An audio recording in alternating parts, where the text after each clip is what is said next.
Yo, welcome to This Can't Be Adulting, the podcast where two guys who probably should have it all figured out absolutely don't. Careers, money, relationships. No one handed us a manual, so we're figuring it out the only way we know how, with real talk, deep dives, and a whole lot of laughs. I'm Herb. And I'm Derek. And if you're out here wondering, am I doing this right? Trust us, you're not alone. So hit play, relax, and let's figure this out together.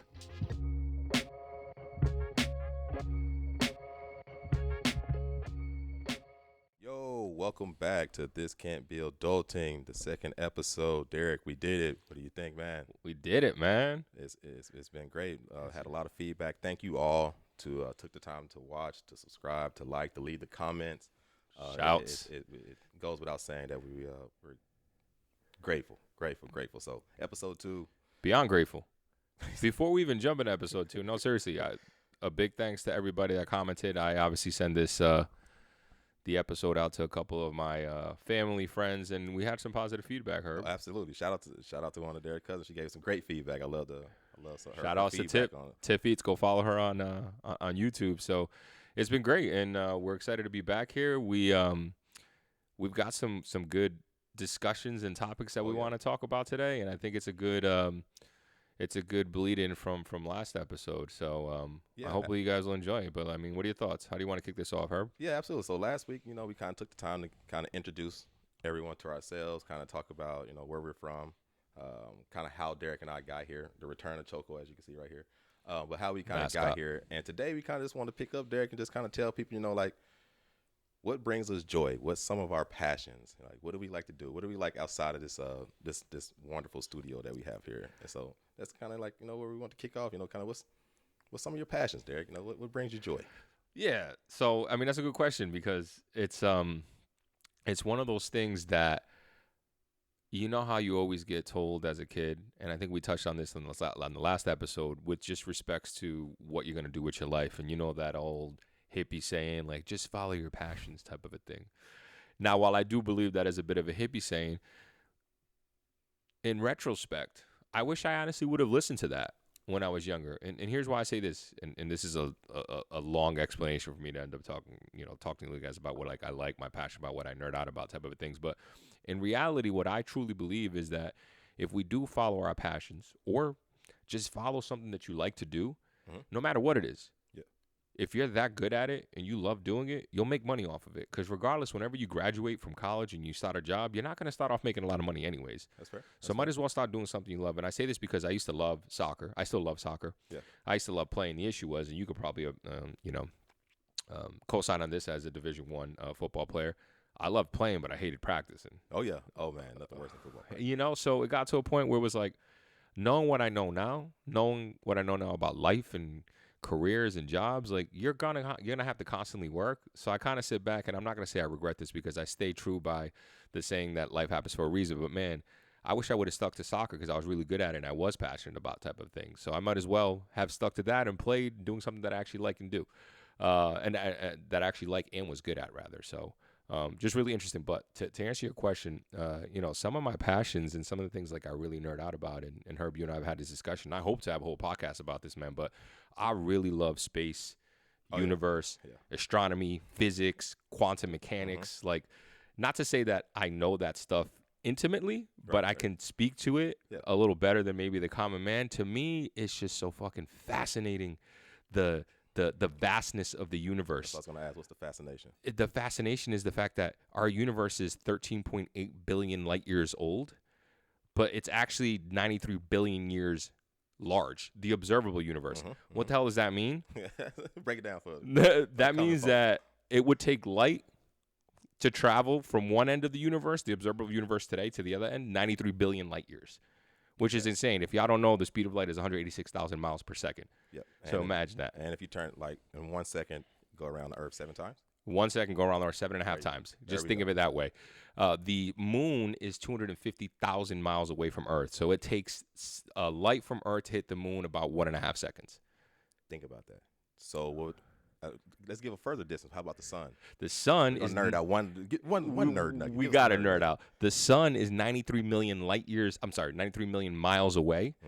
the sun that we are seeing right now outside left the sun 8 minutes and 20 seconds ago. What are you saying there? What I'm saying is that if Galacticus from, I think that's his name, Galactus from the Marvel, the one that all eating worlds or whatever the thing is, if he were to come in and just pluck the sun out of its current spot and absolutely devour it and disappear, we would not notice a thing. Anything change for 8 minutes and 20 seconds. Just wrap your head around that. Gravity would stay the same. Gravity travels at the speed of light.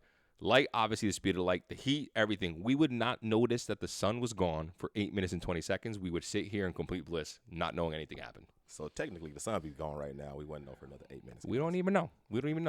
It's these little things that are absolutely insane to me. And to call it a passion, yeah, I would say it is a bit of a passion because when I applied to colleges and universities, I only applied to 6 colleges and universities. I got into all of them, by the way. Thank you. But I applied to the astronomy and physics programs at every university that had it. Yeah, I mean, I got denied, but, it is what it is. Right. I got into, they told me the old, well, maybe not that, but we'll put you in general studies right now and see what it is. What ended up happening was I ended up taking calculus going into my junior year. Much better subject, right? More entertaining. Fucking calculus. And I hadn't taken math for 2 years, and I dropped it. I had to do a mass comm. So I wish I would have stuck to it. But man, that is one thing that I love. I sit here and all I do is watch YouTube videos on space, the universe, and like really in-depth videos, shit that I don't even understand, that I probably never will. And I'm just like, man, I really wish I had stuck to it because I would have loved to have been like some astrophysicist doing, research at Caltech right now or MIT or some shit. So you're saying basically you wish your co-host was Neil deGrasse Tyson over here. Yeah, that's one of my favorite podcasts, Star Talk. That's what I do. So I don't want to hog the entire conversation because I can go on about hobbies and passions, but like that's one of them. Yeah. Herb, you need to drop some knowledge on what yours are. At least one of yours. I think that's one of the things, and we'll come back to that, kind of how we both kind of align on this astrophysics and astronomy and things like that. But I will definitely say you probably got a little more passion than I have on this. But in the same similar way that you kind of spoke about growing up, the only thing I really knew was sports. Like I played sports growing up. That was the way that I saw kind of getting out from my neighborhood, getting out from leaving the little small town that I was from. So sports was always my passion. And as I told you guys in the previous episode, I thought that my career path was going to be go to college, get a degree, coach high school football in Texas, and that's what I wanted to do. That's what I would say my passion. So I'm still that passion for sports, that's passion for competition. I still have that. It's unfortunate that I don't get to have those moments or live out that passion per se right now. But I still do. I still have that passion for sports. I'm a huge sports guy.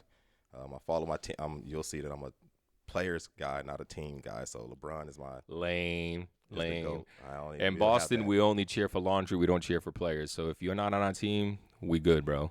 See, when you're from Arkansas, I get to pick. I'm a bandwagon fan. I'm gonna tell you right now, I will not cheer for you if you're losing. I get to get off that train. I don't have to go down with the ship. That's crazy to me. Like, if I'm gonna be a fan of your team, you owe it to me to put a good product in order for me to cheer for it. And if you don't, I'm not gonna cheer for it. That said, I am an Arkansas fan. So. And in all fairness, too, but there are no professional sports teams in Arkansas. Exactly. So I get that. And to balance it out, if anybody knows that being an Arkansas fan or being a Razorback fan, it's a lot of disappointment. It's almost like being the minor leagues for the Cowboys. So you're always getting with these expectations, and they just let you down. So I hear you. Anybody's out there, my family will tell you. I'll tell you a quick story. Like back in the 90s, Arkansas had the 40 Minutes of Hell basketball, won the national championship, beat Duke. Next year they play against UCLA. Ed O'Bannon, I hate them guys. Arkansas gets beat, but man, it hurt me so bad. I was probably 9-10 years old. Would you cry? You cried. I know you cried. Absolutely. Crying, and my family still made fun of me. I just can't believe they lost. So that's my, I'll tie that full circle. Sports, my passion. Crazy competitive. But as far as like what I root for, or I don't have any teams. Like I say, I'm a player's guy, but I would say that's my passion still would be sports. Although I don't get to live it out. Sports, okay, that's fair enough. Question for you, because I've thought about this deeply with regards to the whole passion discussion. Again, going back to when people say, hey, follow your passions. And that can mean a lot of things. I think what we just talked about, our passions are lighthearted in a sense. Yeah. Yep. Kind of just like stuff we like to do on the side type of a thing. But True. I always kind of felt a type of way when we ask like kids, like, go follow your passions. Like, I feel like that's a lot of pressure that you're putting on kids. Follow your passions, or what if you don't have a passion?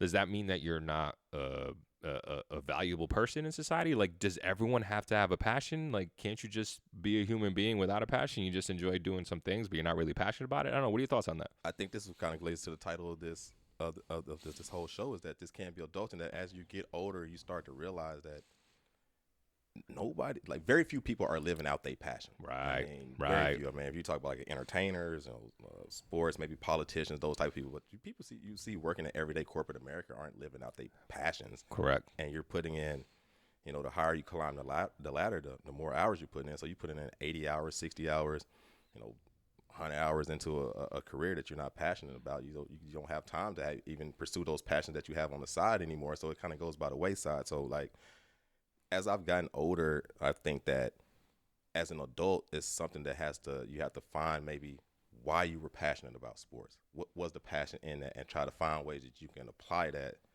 to like everyday life. And I think that's somehow how you and I kind of got into sales per se, and what people see out of, people that's being in competitive atmospheres being good at sales, is because you're trying to take some of those skill sets, some of those mentalities that made you good at sports, that you can start to apply those to, your everyday life. So when it comes to like passion, maybe you have to find a way, like, how can I apply, take away, what I was passionate about as a kid, what I wanted to do, and see if there's avenues about that I can apply to my everyday, to my career, to my profession, that I can, I'm not going to be passionate about it, but maybe I can make it a lot more pleasurable.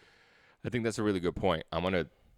And I say this because I had a conversation with a really good friend who she actually listens, and I'm not going to say any names because I don't want her to be embarrassed. She likes to hang out on the low cup, but we had a discussion about her career, and she's super intelligent, like one of the most intelligent people that I know, and she has her own business that she started, and it's around procurement type stuff.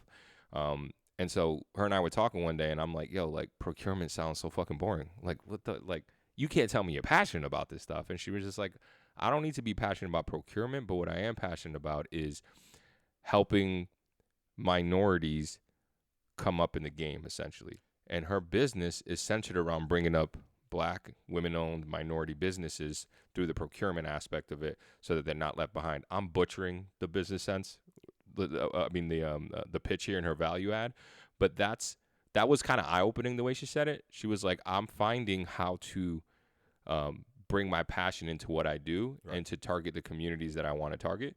And this is how I'm doing it. Yeah, it's the procurement. Procurment's not freaking, everybody's not, procurement again sounds so freaking boring. She's like, but I'm using this experience that I have, because she's been in procurement for years now, to tap into what she is passionate about, and that is helping, like, these small, medium, minority-owned businesses. And that was a good way to put it. And I think that's kind of what you're saying. Right. It's like, how do you find what you do care about and pull out on those strings within your own job to fulfill that? Yeah. And that's a little bit of what I tried to do too when I left sales for IT, because I was like, you know what, sales isn't necessarily for me. And then I ended up moving into energy climate tech sales because I care about what's happening in the environment.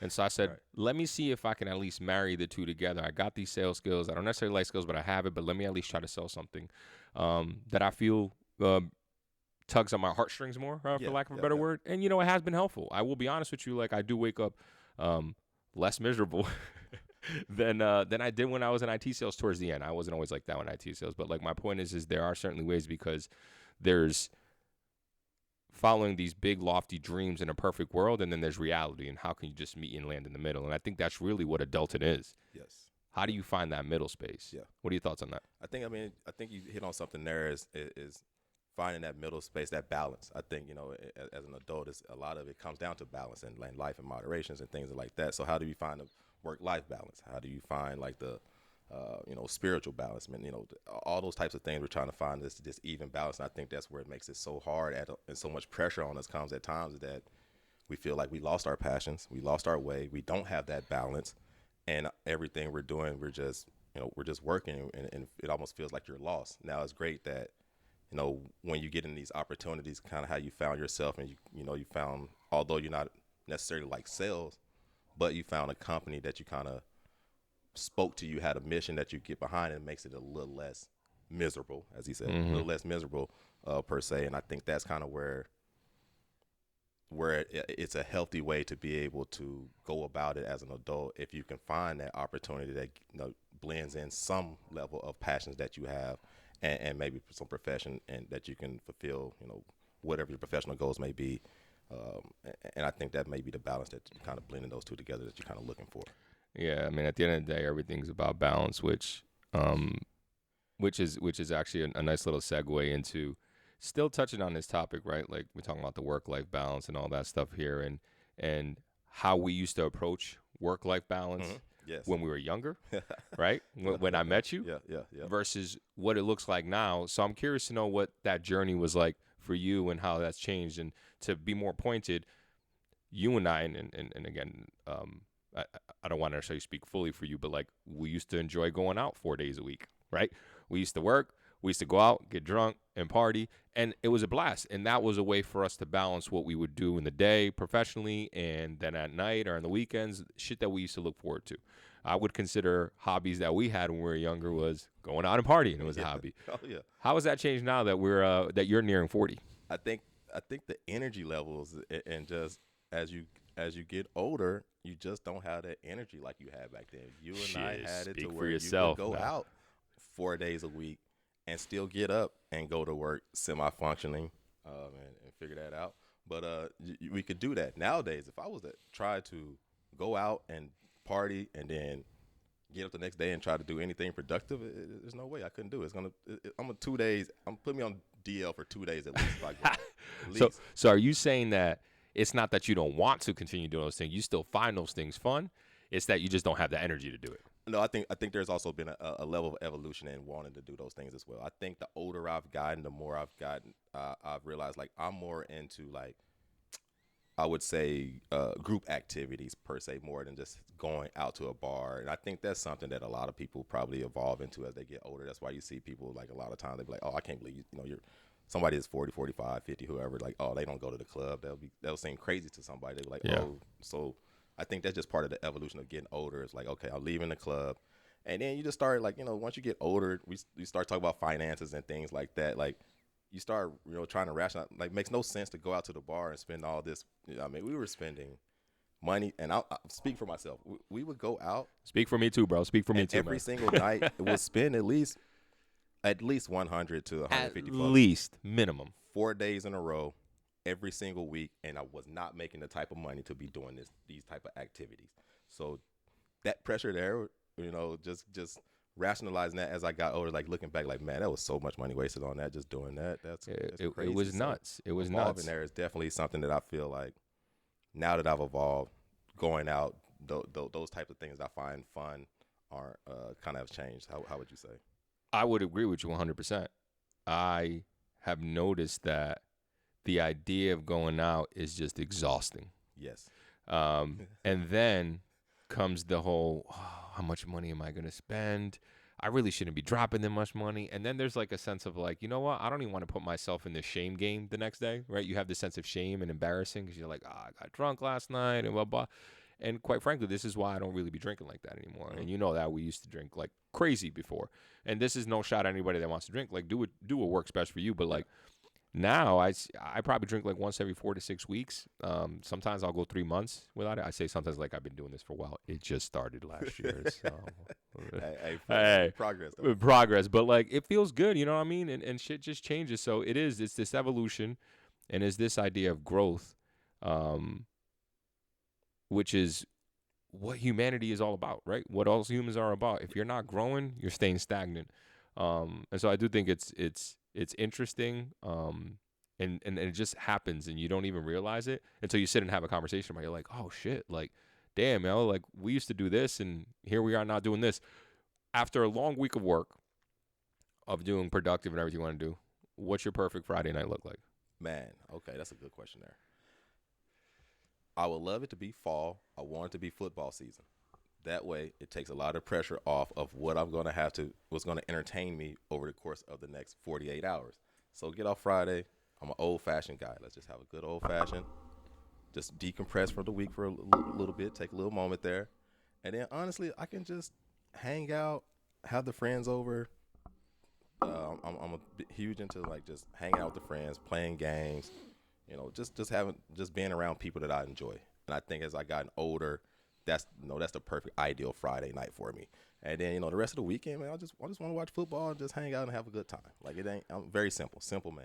I'm gonna tell you right now before we move on to the next kind of major topic, because this is a good segue though. But I didn't realize until I got older, after experiencing all the pressures and stress of life that we all experience, shit that we just didn't really pay attention to that much when we were younger because we weren't thinking that far into the future. Yep.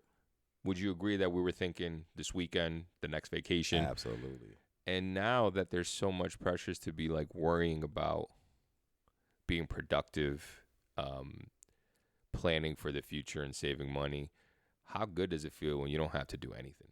Oh my gosh! Now doing nothing is amazing. Like that, I think, yeah, it definitely is the luxury of doing nothing. That's what it is. It's a luxury The now. luxury of doing nothing is amazing. That's why I say it's almost like say the weekend is watching football. I'm not doing anything. I just want to hang out, have a good time, stress free, lounge in my comfy clothes if I want to. If I don't, go over. It just makes us say doing nothing, not having that pressure of feeling like FOMO. I don't have that FOMO feeling. I don't feel that pressure to like have to go out. Like I went downtown 6th Street. We went out for Southwest, and I remember there was a time we would go and we knew people. Like I can go to this bar, that bar, this bar. Like I knew people, and now I don't do that. So there's no pressure to keep up that social, that like keep up with that social circle as well. So like just doing nothing to me has been it's almost like a something that. We said it's a luxury. It's something that you earn almost. It is something that you earn. And mind you, this is coming from two guys who have no kids, who are not married. So this is probably tenfold for any of y'all watching that do have kids and are married. Like you probably are like, wait, what does it mean to do nothing? Never heard of it. Never heard of it. But no, I mean, dude, that's great. I love that. And I think this is a perfect way to segue into just personal growth in general. And I think the way I want to frame this next discussion with you, and I'll start it off with the question is, we talked about the things we used to like to do when we were younger, the hobbies that we used to like to do, versus what we like to do now. Can you talk to me about how you got to this point? What steps you took? What processes you implemented? What resources you used to get to this point? Or maybe you didn't, and maybe this was just all trial and error and we're like whatever. But I'd love to hear a little bit about your personal growth journey and how you got from where we were 13 years ago when we met to today, almost being 40. I think you kind of hit on it at the end there is like I've never been like that structured person. So I've never been like, oh, I need to like what's going to happen like 15 years. And definitely at that time I definitely wasn't thinking about it. But I think what I've always benefited from in my life is surrounding myself around good people. Okay. And it's almost and I wouldn't say I'm always like a little, but the saying like a rising tide lifts all boats. Just by general proximity to being around good people and putting myself in good groups, I feel like I've naturally been able to have that type of growth just because the people around me were growing and kind of forced me to grow. And I saw what growth looks like. I saw like leaning on those type of resources. I didn't come from a background where I wasn't taught like a financial, like parents didn't sit down and really have those financial conversations with me. So it wasn't like something that I learned. And then that's a skill you have to learn. Even playing sports, you would think some of these skills like, setting a goal and hitting a goal is something that you would learn playing sports. But like, that's not even a skill I learned. It was just that's not how it happened for me playing sports. It was more so just showing up and kind of happened. But being around, in this growth of the last, like meeting yourself, getting into IT, getting in the professional world, being around people in the proximity, I saw, people set goals and vision boards and, put in the processes and learn how people think and how businesses operate and how like, oh, this is why someone does this and this is what that means. And, get into corporate, jargon and stuff. You start learning these methodologies and these mindsets of how people work and, never splitting the difference and challenger selling, all these types of things. So some of the stuff is just, for me, it's just been through like through proximity of being around good people. And I think that's one of the things that I've always hit on. How about yourself? Like, how did you kind of come to like personal growth? Yeah. So first of all, I love that answer because what I'm hearing is the people you surround yourself with can be the biggest influences in your life. Absolutely. Absolutely. And it sounds like you're talking about both friends, possibly family as well, Yeah. and Yeah. Absolutely. stuff like that. So, I'd agree. I think being around the people that we've been around, especially out here, which is such a hustle mentality, but also play hard mentality, is certainly something that has provided some positive growth. Now, I think there's some negativity to it as well, just with the whole keeping up with the Joneses and comparison aspect of it. But I think there's a healthy dose of it if you're able to wade through the bullshit Yeah. and pick the right things. I'll be honest with you, my probably biggest contributor to why I have gotten to the point where I've gotten to is the anxiety that hit me when I was 30, 32 years old. And having that anxiety and that just fear of the future pushed me to get into therapy. And so having gotten into therapy really helped me organize the thoughts and ideas and emotions that I had going on in my head and in my body. And if you're asking, what was the anxiety? What's maybe? Yeah, the anxiety was just fear of being left behind, fear of I'm too old to be acting like this. Okay. And And was that coming from intrinsically, or did you feel like you was getting that from people outside? I think it always comes from outside influences. Okay. Both, not to make this a therapy session, but also, just from childhood, just from the messages you hear from your parents about like, oh, what success needs to look like. Again, this all ties back to this whole adulting thing, Yeah. success.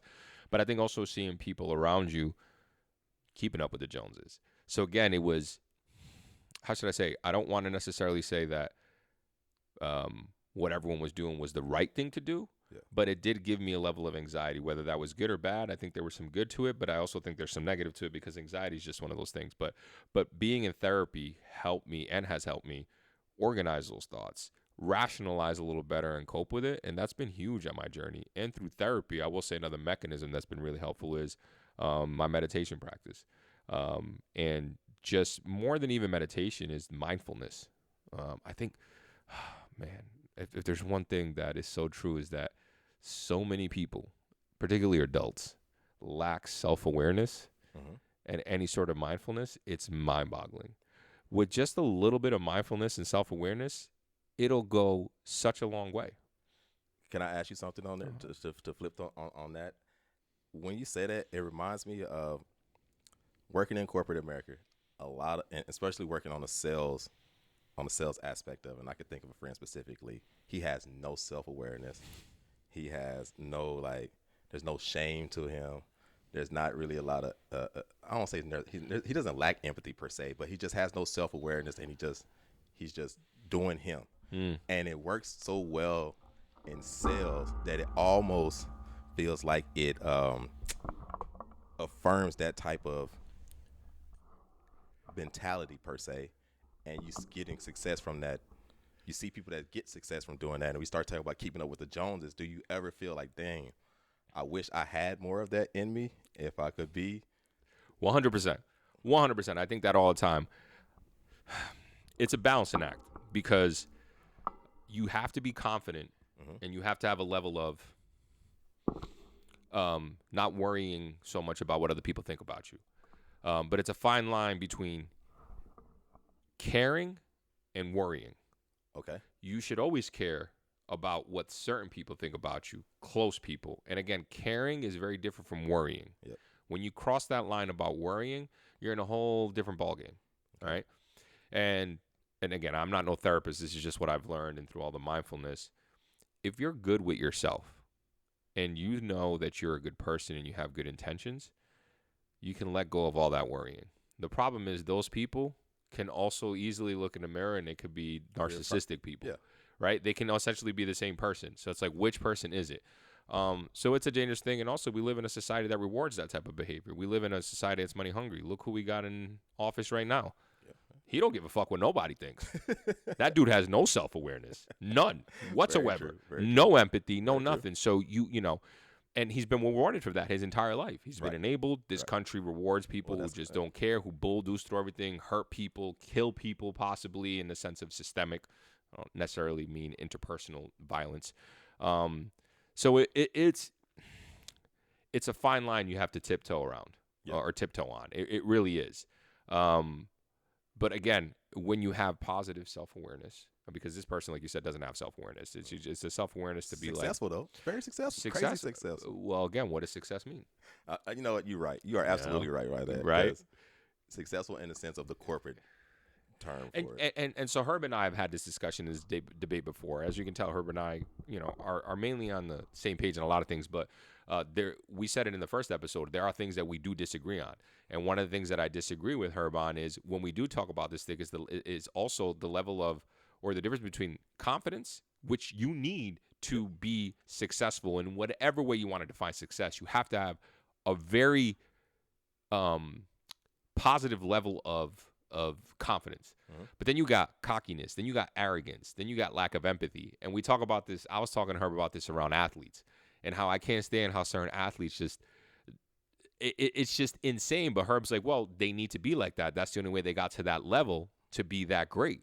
That's the reason why they're up there.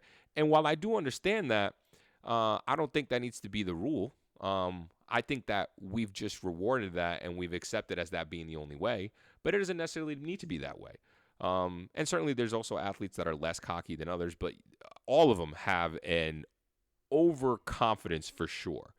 I think that's okay, having a little overconfidence, especially at that level. But then it goes, all right, now when are you being a little delusional?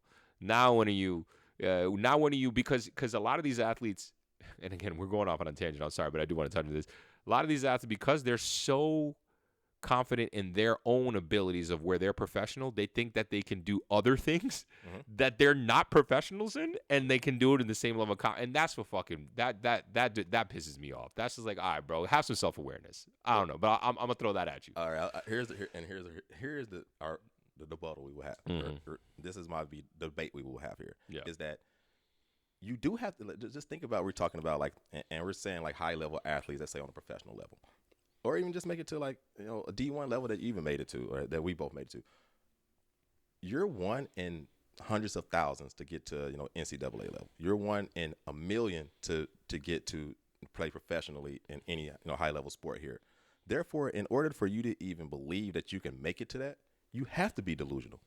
How could you not be delusional to think that you're going to be the one of the million to play in some type of professional league? So that's where that sense of delusion has to exist. Also being that the self-awareness part and feeling like, hey, I was really good at X sport, thus I can go off and do, B, and I can switch to this.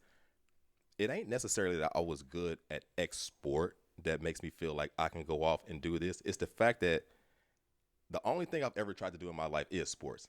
So therefore, everything I've ever tried to do in my life, I've been good at it. Thus, the self-awareness that everybody has fed back to me has been like, yo, you're great, you're great, you're great, you're good, you're great. So you can do every single thing. Thus, it doesn't make me feel delusional in my own self-sense or thinking to feel like if I was good at sports, then why can't I go off and be good in business? Why can't I go off and be good at podcasts? Why can't I go off and be good at XYZ? So I think that's where I would say, like, you have to have that delusion. Confidence goes without saying. But you also, the self-awareness is sometimes tough to come by just because you've always lived in this vacuum where everybody told you you've been great and you haven't had to have that self-awareness. See, those things you just said there, though, I don't think those are delusion. I don't think it's delusional to think that you can go succeed somewhere else. That's not what I mean. But I'm thinking of one prime example, and this is when this discussion happened, of Chad Ochocinco thinking that he was going to beat up, William Harrison? James Harrison. Like, thinking that he was going to beat him up, like he could fight like that. And it's like, bro, we've seen you fight, bro. Like, you ain't gonna beat this dude up. Like, relax. But I don't see anything wrong with him being like, I'm confident enough that I'm gonna be a successful podcaster. Like that all makes sense. That's confidence. You need that confidence. That's actually good. That's healthy. Yeah. That's not necessarily what I'm talking about. I also think, to your point, there's a lot of people that are enabled, and I do think it can get really dangerous in the sense of, or really unhealthy, that there's so many D1 athletes, and you know them, and you could have been one of them. I could have been one of them, that have been told their entire lives, you're the man, you're going to make it, you're the man, or you're the girl, you're going to make it, you're the best, you're the best, you're the best, you're the best. And they really start believing in this delusional level, and they put all their eggs in that basket. And when they don't make it, they're shocked. They don't know what to do with their lives. They haven't set up a backup plan. They haven't done anything like that because they've been filled with this delusional type of things. I think some of the things you were talking about, I don't think that's delusion. I think it's confidence. You should have the ability to say, if I succeeded in this and I put my mind to something, I can certainly do it. But to come out of the blue and just believe that you can, because you're a professional NBA player, you can go be a professional baseball player. Besides Michael Jordan, I guess. But like that's a little too much for me. I don't know, but I don't know if this is all making sense. I feel like we're bouncing all over places here. But. No, you kind of titled like how we got to this, the whole James Harris and Ocho Cinco fight, and just to quickly tie that up. The reason why I think that Ocho Cinco has to have that delusion in his head to feel like he can beat up any. He doesn't have to have it. No, he doesn't. I mean, I think he couldn't beat Ocho Cinco if he didn't have that delusion. So now it's a persona. So now he has to fulfill his persona. I don't think it's a persona. I think it's just the way that he's always grown. As Chad Johnson had to have that mindset in his head that no man can do something better than he can, and that's what allowed in his mind. That's what allowed him to go out and be a great receiver. Thus, he got to take that into every thing, especially when it comes to a physical. I get what you're saying, but right now you're talking about a reason he's like that, but that's not an excuse. There's a difference between a reason and an excuse. All right, right? We've been conditioned a certain way, and I get that. Of course, I get that he is the way he is because he's been conditioned, and this is how he's built himself up in a way. But that doesn't mean that he's right. That doesn't mean that he's not crazy delusional. You know what I mean? It's not reality. Hold on. Yeah. I would agree with that. Yeah, just because he said it doesn't mean right. Just because you think it doesn't mean it's true either. I mean, you mentioned the person, and we have leadership that feels that way. Just because they think something, they feel that that's right, and that's not necessarily the case. Right. No, I hear you from that perspective. But we went all the way on this. I don't even remember how we get there because we were just talking about our passion, our personal growth path, our personal growth path. Because I was talking about the whole self-awareness thing and how self-awareness and mindfulness has really helped me get to the place that I'm in right now and helped me realize, again, what's important and what's no longer important.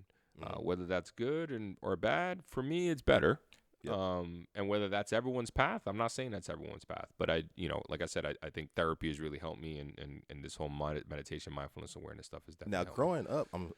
I'll say this for me personally. Like therapy wasn't something that was in my culture. Therapy wasn't something that I grew up around. Therapy, and I would say even now to today, it's still something that's not necessarily like. Not my family is not a big therapy family. I think some of the younger generation are kind of getting more towards that. So therapy wasn't something I have. Like, how did you get to where you were like, maybe therapy is something for me? And how does your parents feel about that? Like, is that something that you talk to them about? Does they have an opinion on that? Do they care? Like, what? So, as you know, and clearly because I'm talking about it now, you know me for a while, I'm very open about my mental health journey and struggles. And I'm not open about it because I want to say, look at me, or I want to say, poor me or something. That's actually mad uncomfortable. I'm open about it because I hope having a conversation with people close to me will help them if they're in a situation where they probably should go to therapy. Mind you, disclaimer, I think everyone should go to therapy. Yeah. Therapy doesn't mean that you have this major, but that's not what it fucking means. Like, stop that. And that's the issue with the culture. Is that people think that therapy means you're having some sort of crisis, major health crisis or mental health crisis or breakdown. And like, no, that's not necessarily the case. Because I wasn't even having that. I was having anxiety with that, millions of people suffer from anxiety and, function, you can be just fine. Like, it wasn't like anything crazy was happening and fucking have no suicidal thoughts. I've never had that. It was like a major event. No. But that was a stigma. And no, my family never talked about therapy. We've never done therapy. They think of it the same way. They think, it's something's wrong with you. But all that to say is they're aware that I go to therapy. I talk to them about it.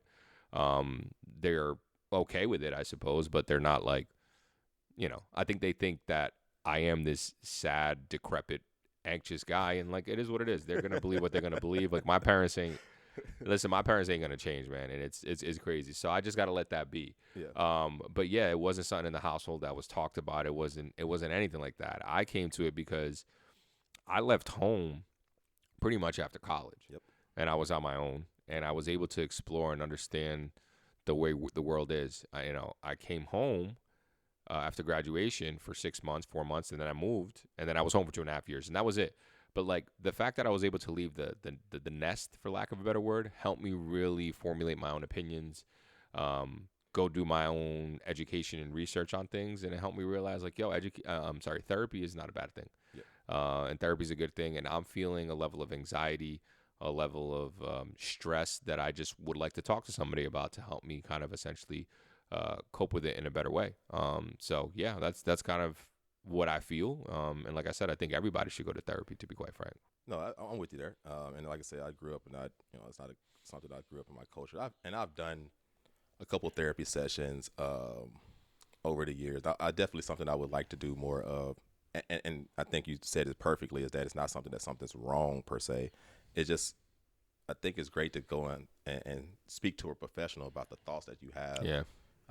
internally, and I don't think there's anything wrong with that. So I think that's something that I think that's something we're seeing more and more. Like I say, the younger generation start to adopt therapy per se in our minority cultures. However, I would like to see more, more and more of that kind of more and more people kind of start to like us kind of take on that and think about their mental health and be serious on it, take on some therapy. I think that goes a long way. Therapy is just a good way to understand why you might feel the way you feel, understand your triggers, because 99.9% of human beings have some sort of trauma in their life. And that doesn't mean big trauma, doesn't mean big T, big trauma. It can be little t, little trauma.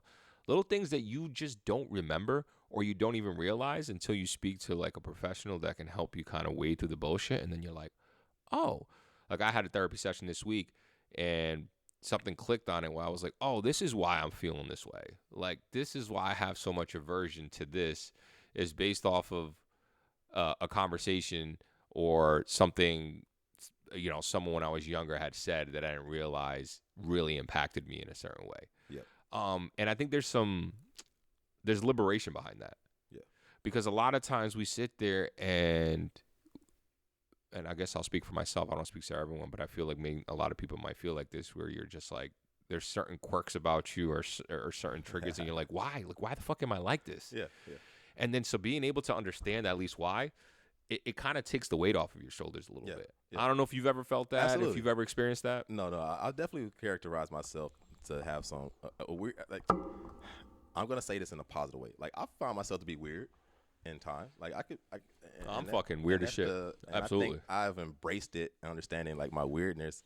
And I say weirdness just makes me. I'm slightly different than how somebody normally may think about something or go about something. So Yeah, you're like, unique. Yeah. Weird, you're unique. You're a unique person. Again, I'm not even gonna give weirdness to say it's a negative connotation. Right. I'm embracing it in a positive way to say, I'm just different. But it also, as you mentioned, kind of helps to like understand that and be okay with that and be okay with, hey, I'm not like everybody else, and that's okay.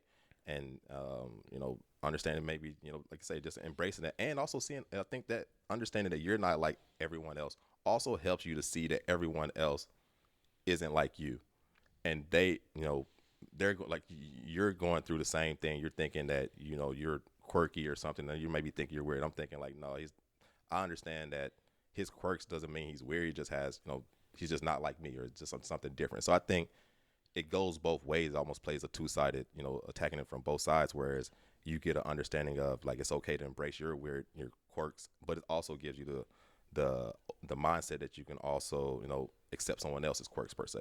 And I think that's kind of how I look at my growth. I would say getting back to like personal growth and dealing with like who I am and kind of like what some of the things I feel intrinsically about. Like, I think that's kind of how I look at it and kind of how I go about thinking about that. Would you say that's your biggest takeaway or your biggest lesson that you can convey to our listeners on your personal growth journey? Like, what's been the biggest thing you've learned on this personal growth journey? Would you say that's it? I think so. Just being comfortable with, and it sounds so cliche to be like, be comfortable with who you are. But I think there is some very wisdom that goes in being confident and being comfortable about who you are. But it also being comfortable about who you are, there's things that go into that. Having a level of self-awareness. It's part of it. Being confident, and confidence comes through, to me, confidence comes through, research, practice, dedication. Those types of things allow you to be confident about something. You could be confident in sports. You can be confident in your ability to play basketball if you practice every single day playing basketball. You have a good idea. You can feel confident knowing that you know how to play basketball. So that level goes into it there. So I think that's where the biggest things, like as far as like my growth and what I've seen, is just like being comfortable with who I am and being comfortable with who other people are, and just being, I think the biggest skill set I have is I'm very, very empathetic, and I think I have a great ability to see things not from my perspective, but try to see it from other people's perspective, almost to a fault. Some people say playing devil's advocate, but I think that's the biggest thing as far as my personal growth is, again, just being comfortable with who I am, but also making sure that I allow people to also be comfortable with who they are as well. I will say that is true about Herb. He definitely is really good at just staying quiet and listening to the other side, no matter how crazy. This motherfucker watches Fox News because he really wants to know what's going on in their heads over there. I couldn't. I would have to stick a needle in my ears. It's crazy. It's insane. But Herb, everything you're saying is literally pretty much what I was gonna say. Just wording it differently, although you did kind of say the same thing. But like the biggest thing that I learned is that it's all about accepting yourself. Yep. There's so many things we're so hard on ourselves. As human beings, because we have this innate level of fear of being rejected by the greater group. Yep. Because if you go back to thousands of years ago when we lived in small bands and small tribes, if you weren't accepted by your band in the tribe and you were exiled, you would die. Yes. You needed Survival. the people around you. Now we live in this individualistic society where you don't technically need a group to survive. Like you can literally get Uber Eats and have your food delivered to you over here you now. Don't have Like to leave your house or anything. You don't have to leave your house or anything. You should be an individual. But we still have this innate fear of being rejected by others, whether it be in an online community, whether it be whatever the case is. So because of that, we are very critical of ourselves and some of the mistakes that we might have, some of the way we might act, some of the quirks we might have, some of the traumas we might have. What I have been really focusing on is truly learning how to accept myself. Because to your point, when you're comfortable with yourself, when you can accept yourself, dog, you find yourself judging other people less. You find it easier to just have compassion and empathy with other people. And one of the biggest ways for you to accept yourself is to practice self-compassion. Mm-hmm. If you make a mistake, don't beat yourself up like that. You can hold yourself accountable, but talk to yourself gently. Have that self-compassion, because if you're yelling at yourself like a drill sergeant, you're not going to get anywhere. And that's been one of my biggest things and one of my biggest practice. Like the moment that we can accept ourselves is the moment that you're liberated. Yep. Because then you don't worry about what anybody else thinks. Yep. You can care, and you should care about what people think. Like there's still social norms that you should practice or whatever the case is. But that's when you lose and you shed the worrying, man. And that's such a powerful thing to say. And I think that if more people could realize that, we would live in such a happier place. Yeah. We'd live in a much more harmonious world. So yeah, that's one of the big things there. The other thing that I wanted to touch on, and this will be the last topic for this episode here too, because we're running up here, but I did want to touch on it briefly here, was this idea of this personal growth. And a lot of what we're talking about, personal growth, is obviously personal, individual. But it also ties back to our first topic when I said, what's been, at the beginning of this topic, Willie, what's been the biggest thing for you that has given personal growth is the people you surround yourself with, you were talking about. So like friends. Mm-hmm. Friendships evolve, man. Absolutely. And they evolve and they change, and you lose friends and you add friends. I guess, how has that looked for you from childhood to kind of where you are now, to some of the people you maybe hung out with when you first moved here? And I guess would love your feedback on how you think friendships should move, in the sense of, should I ditch friends that no longer align to me? Should I not? Like, how should we handle that? Yeah, no, I think it's a great question. And the friendship thing for me, as I mentioned in the previous episode, that I grew up around my family. I grew up around so I was really isolated growing up. A lot of times I didn't have to go out and make friends. There was no, I went to a small school where everyone who was black I was related to, and that's kind of was the circle that I was in. So I didn't have to, the skill set of making friends for me, I feel like a little bit handicapped just because of the environment I grew up in, being like everyone that was my friend was my relatives. That said, my best friend that I have to this day met him in kindergarten, and he's my best friend for, like I say, since kindergarten. To this day, he's not a family member, but 35 years. Do the math. 35 years. Right. So that far as how friendships have evolved for me, like coming out of high school and going from Arkansas to Iowa. Now I was placed where I had no family. It was only me granted, I went to now I'm playing on a football team, so it's almost I almost had again a natural set of friendships built in. So I didn't have to like worry about finding friends again because I had this family that I was like locked into being part of a team. So it made it easy again for me to have friends. So really for me, like developing friendships didn't happen really until I moved to Austin and started working in corporate America. And essentially at SHI was the first time I started like hanging out with people that wasn't related to me. And if anybody, you know, I don't know how your family is, but like growing up, like people, if people weren't related to you, they didn't come to your house really. Like that wasn't a thing. Like you didn't spend the night at people's houses that you weren't related to. Like that wasn't a thing for me growing up. So like even for me to like staying at someone like a friend's house or having friends over per se at my house for me was something kind of new. Like having them to my apartments and stuff, that was something new to me that I developed over the course of, you know, getting into the corporate America.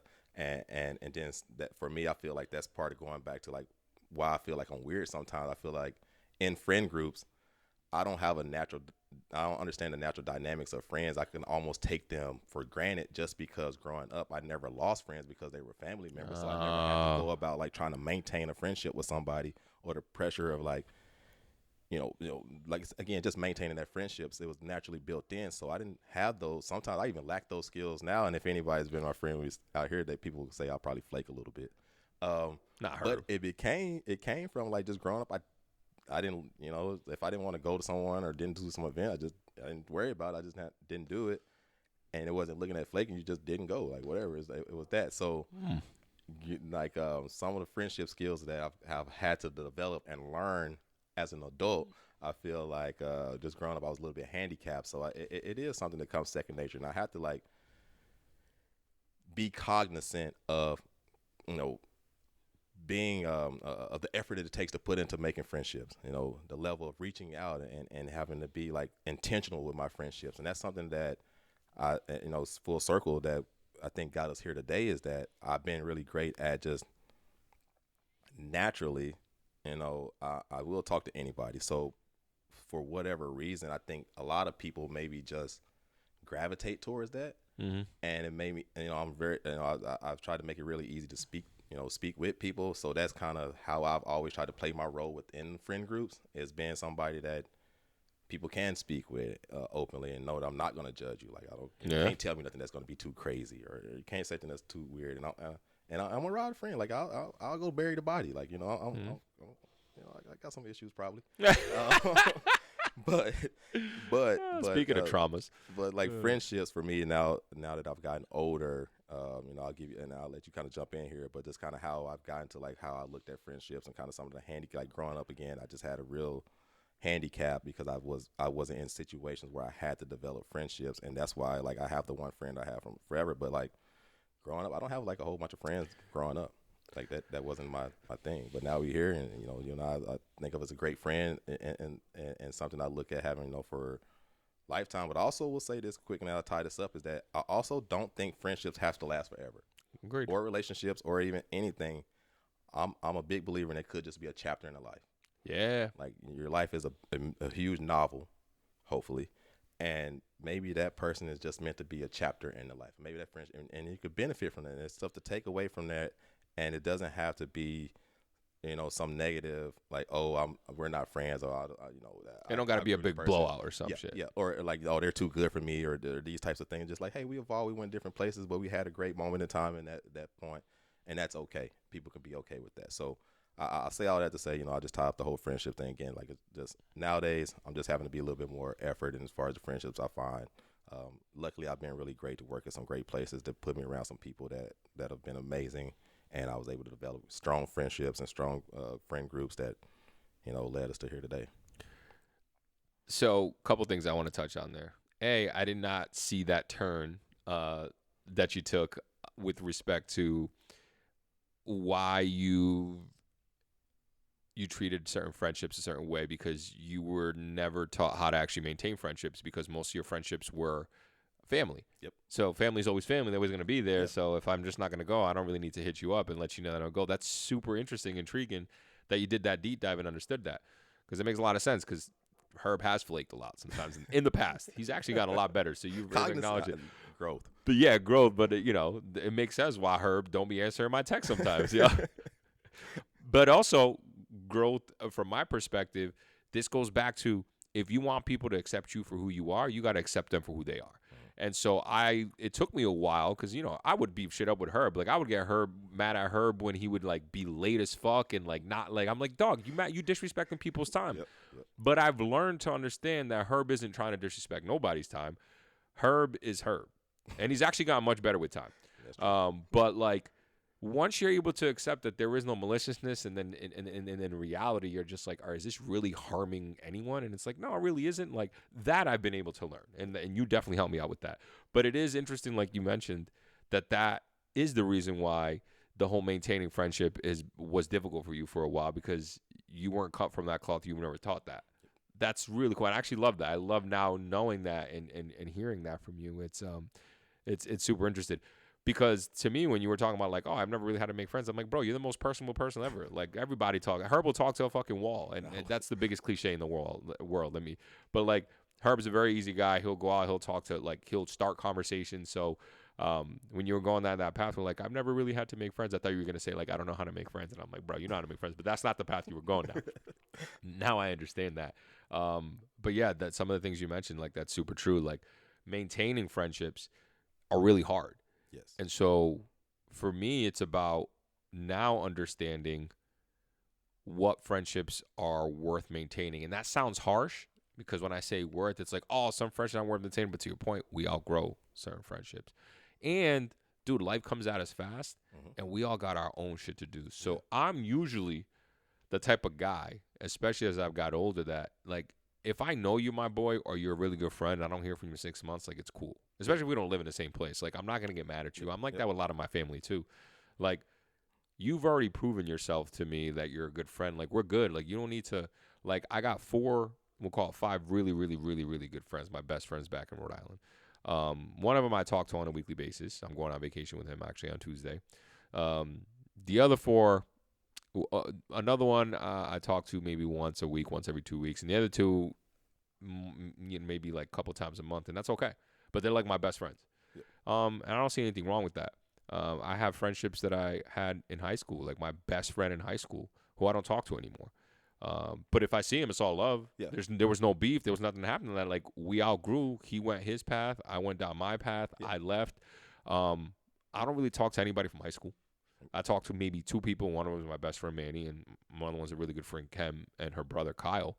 Like, I'll talk to, but I don't even talk to them. But other than that, like, there ain't nobody else from high school. And, again, that's not – I had some good friends in high school, but it's not because if I see them, like, it's ever going to be beef. And the same thing with college. I had some really, really good friends in college, but I don't really talk to that many people from college. I talk to maybe 1 or 2 people from college.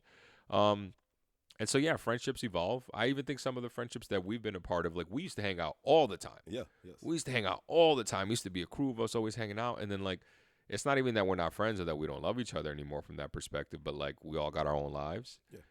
People are in relationships. People moved, and not, like, out of city, but, like, just further away. We like we said, we enjoy our me time, right? Yep. And that's sacred. Yep. Because before it was like, what you doing on Thursday? Are we going to go over Christy's house, for example? Let's go hang out with Christy. Yep. We'd all be there 4 days a week just chilling, you know? Yep. We don't do that anymore, and that's okay. Yeah. I don't think there's anything wrong with that. I think it's a sign of maturity when you can look at the crew that you're around and say, you know what, that's not for me anymore. And it's all love. It doesn't mean they did anything wrong. It doesn't mean you did anything wrong. You can move on. I think the issue is that a lot of people take shit very personally. Yes. And they want to personalize everything like, why me? Why me? And it's, in reality, it's just taking a step back. And it's like, no, it's, I'm not going to take this personal. Like, we good from that perspective.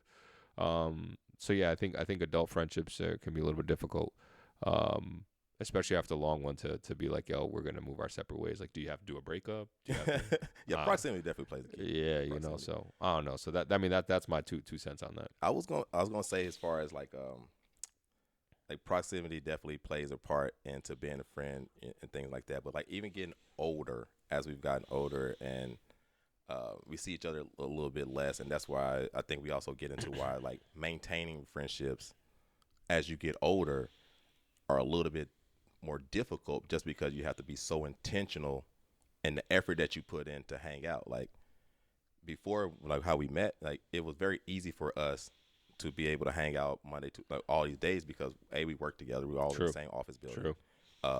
B, that kind of naturally carried to like we was at that time where we were going out a lot, so that's like we go straight from work to hanging out, back to work to hanging out to work to hanging. It was like we were just going through that cycle right there. But now if we gotten older, we all don't work at the same company. We all don't live in close proximity to each other anymore. So that's where it's kind of played a different. You kind of figure out, or those friendships kind of dissipated, and they kind of people have sectioned off and gone here, whether it's because they become parents and got married, and now the parents kind of hang out with the group. Right. The single people that are still remain single kind of still hang out as people. Then it's the people that we have to still get to go out and have a good time, and good for them. Good for them. They can do that. But I think one of the things I will, to come out with a full circle about you and I, as far as our friendship that you and I both have been so well at, is that I would say in the self-awareness. Sometimes I understand in friendships that I'm not the best person for certain things to be. Best. I don't need to be the most present friendship for you right now. Right. Like if you were for instance, when we were going out, if that's something that you were struggling with, or you didn't want to go out as much, you didn't want to party as much, you didn't want to hang out as much, I was totally cool with being okay with saying like, hey, I understand this is, you want to take a different turn. I totally support that. You want to, be more spiritual, or you want to, do the family thing. I'm here for you. Like I'll support that. We'll always be friends. We don't have to have that big breakup or anything like that. So I think that's one thing I think that you and I have been good with is that, and you kind of mentioned is that like understanding like, hey, for me personally, like maybe I'm not the best friend in the moment, and I'm okay with that. Like that's part of growth as well, and friendships as well. And it's great. I think that people should try to strive to like understand that maybe you aren't don't take it personal. Take it personal. Maybe you aren't the best friend in the moment, and that's okay. Man, that's some crazy knowledge, because I also had this conversation with a friend of mine too recently, putting things into perspective of like, again, accepting people for who they are and meeting them where they're at. Yep. And that means for friendship and understanding where each one of your friendship's strengths and weaknesses lie. Yep. And maybe this person is here because they'll show up for you this way. Maybe you have the person that whenever you want to go out and party and blah, blah, blah. For example, maybe I go out and party, but like I have a friend of ours, not to drop names just because I don't know if she wants to do this, but like I talk to her maybe like once every 3, 4, 5 months, and she'll like hit me up randomly and be like, hey, you want to go out and grab a drink? I haven't been out in like months.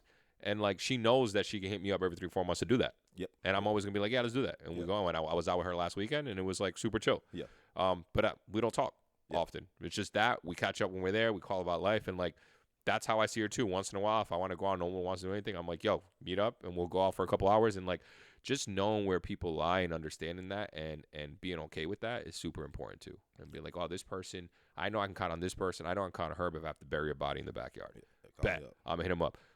I know I'm not going to hit up Christy if I'm going to bury a body in the backyard. Love you, Christy, but like she going to ask too many questions, and we ain't going to do that.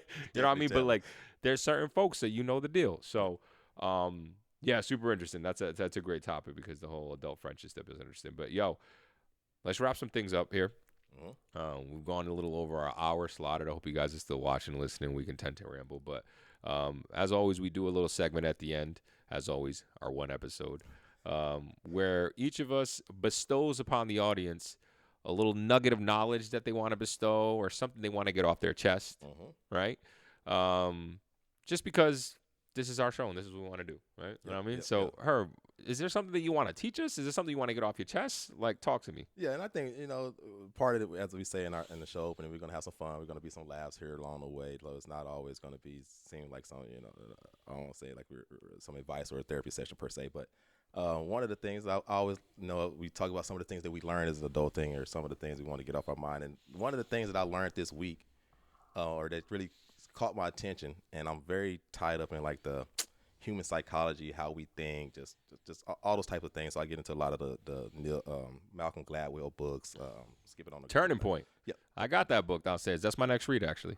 Great book. Yeah. Great book. He talks about. He re-edited it, right? Or he just re-released it with changing a couple of things a couple years ago? So Turning Point, he did that, but he also just re-released it's skipping my mind right now. Oh, good. We don't need to get into semantics. One of the things I say, like getting into the psychology, is called the Mandela effect. Are you familiar with this? Only through you. Okay, no worries. So the Mandela effect, and I'm gonna read you the definition from ChatGPT. So it is Nelson Mandela, by the way, right? Nelson Mandela. Okay. Mandela. It refers to the phenomenon where a large group of people collectively remember something differently from how it actually happened. It's named after, and it's why I call it the Mandela effect. It's named after Nelson Mandela, dying in prison in the 1980s, even though he was released and later became the president of South Africa. It's not a paradox, it's not a paradox, but it just basically challenges our understanding of memory, perception, and the truth. So some examples of the Mandela effect would be the Berenstein Bears. Did you ever read those? I love the Berenstein Bears. This is like my favorite one I was going now, up. How would you spell Berenstein? BEAR sounds like, but I don't think that's how you spell it. Wasn't it Bernstein or something? Berenstein. Bernstein. A lot of people will say Berenstein, Berenstein, but it's the Berenstein Bears, so it's STAN. It's like stain. Oh, okay. Same thing. This was a good one right here. I never know. If you're doing the famous quote from Darth Vader in Star Wars when he's speaking to Luke, most people say, "Luke, I am your father," where the actual line is, "No, I am your father." So those are the types of things that tie into the Mandela effect, and that's what is like very fascinating to talking about, like memories and how you think about things in the past. And I'm sure there's probably some memories that you and I have about the times we grew, or that we went out. That was a great time when we actually look back on it. That's not exactly how things happened. It wasn't like that. So that was very entertaining to me as far as learning about what the Mandela effect is. Just that reminds me too. You know what the worst evidence to submit in for a trial is? What? First eyewitness evidence. Mm-hmm. Yep. Because people's memories aren't actually as good as you think. You would think that, I got someone that actually saw this happening, and it's like, did you actually see that? And then you go in and it's like, nah, the memory gets jumbled, mumbled, the whole thing. So that kind of reminds me. That's super interesting. The Mandela effect. Okay. There you go. I'll do that there. For me, it was just more of what I wanted to kind of bestow on this was more of like a fun fact that like blew my mind a little bit. That was super interesting. I was watching a documentary yesterday. I was watching a documentary on forests and how important they are to removing carbon dioxide and any greenhouse gases from the thing. Did you know that there are more trees on planet Earth than there are stars in our galaxy? Wait, what? Yeah, so there's 100 billion stars in our galaxy, between 100 and 150 billion stars. You know how many trees there are on planet Earth? No. 3 trillion. 3 trillion individual trees on planet Earth. That was crazy to me. I was like, holy shit, that's insane. The first thing that goes in my head hearing that stat is, that's crazy. That's wild. Secondly, so what's up with all this deforestation that people talk about, something's going wrong? We got all these trees. I don't think that. I think we need a lot more than that. Based off of the documentary, we do need a lot more, and it's also about the diversification of trees, because, and we'll end this here shortly, but part of the reason why the documentary came out, because there was a paper that came out like 8 years ago where they were like, we need to plant more trees, and corporations, people are like, we're going to plant trees. Irony of a paper coming out to plant more trees. Yeah, well, I think it's called a paper, but it was digital. But yes, you're right. But it was a research paper, and people misinterpreted it and started planting like trees everywhere, and it was like the same tree, and it was the most negative effect on it. So this guy like went into depression, wrote it. He was the one. It was really interesting. But yeah, 3 trillion trees. There's more trees than there are even predicted galaxies in our universe, which is insane, because the estimate is there are between 100 billion and 2 trillion galaxies in our entire universe, and there's still 3 trillion trees, and we've cut 30% of them down already. It's crazy to me that the fact that Earth can hold 3 trillion trees, because you start taking away the oceans, the oceans, deserts, the North and South, like Antarctica and Antarctica, the Arctic, the North Pole. So like, the fact that's crazy numbers, man. You learn something here when you come to This Can't Be Adulting. I'm telling you, we're gonna hit you with some hard hitting facts. Knowledge is gonna blow your mind, man. Yo, hey, we appreciate y'all joining us today, man. This was really, really fun, and give us a like, give us a comment, subscribe. Herb, good talking again, my guy. We did it again.